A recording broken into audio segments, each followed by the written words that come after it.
ప్రజల ప్రాణాలంటే జగన్కు లెక్కలేదని ముఖ్యమంత్రి చంద్రబాబు మండిపడ్డారు.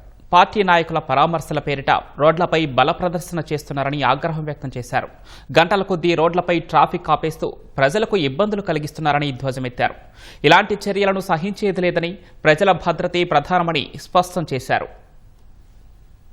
వీళ్ళు పని చేయరు, కానీ రోడ్డు మీదకి వచ్చి నిన్న చూస్తే గుంటూరు నుంచి విజయవాడకు పోవాలంటే 6 గంటలు రోడ్లో ఇంకెవరు పోవడానికి వీలు లేదు. అంత మునుపు మీరు చూస్తే రోడ్డు మీద పోతూ పోతూ వాళ్ళ కారు కింద ఒకడు చనిపోతే, సింగయ్య చనిపోతే తిరిగి ప్రభుత్వ హత్య అని చెప్తారు.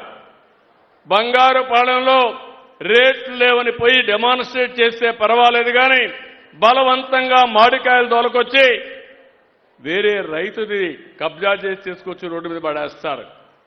అంటే రౌడీయిజం, గూండాయిజం. అంటే ఎవరి దగ్గర చేస్తారని అడుగుతున్నా. అదే మరి రోడ్డంతా బ్లాక్ చేయడం, గొడవలు చేయడం, ఏదో బలం ఉందని నిరూపించుకోవడం. బల ప్రదర్శన నిరూపించుకోవాల్సింది ఎన్నికల సమయంలో.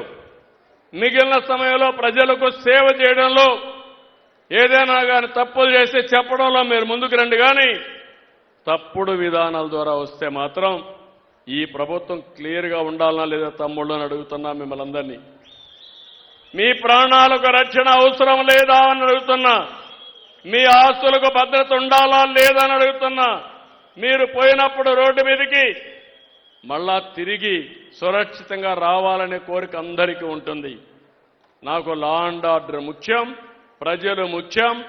ఎవరైనా రాజకీయాల్లో ఇష్టానుసారంగా చేస్తే కఠినంగా ఉంటా. అందుకే చెప్పా 95 సిబిఎన్ తప్ప 2014 సిబిఎన్ కాదని మరొకసారి అందరికీ తెలియజేస్తున్నా.